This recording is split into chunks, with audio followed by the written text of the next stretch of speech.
ఏ బాటైనా పర్వాలేదంట, సమయంతో సాగటమే మన సింపుల్ సిద్ధాంతం.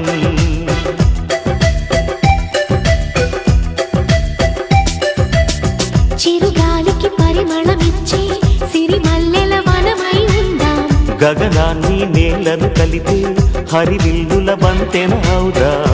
ఆనందం అంటే అర్థం మనమందా, ప్రతి పూట పాతై సాగే హుషారు సరిగమలో. ఎన్నో ఎన్నో రాగాలుండే సంగీతం కాదా, చల్లకి నవ్వుల కేరింత.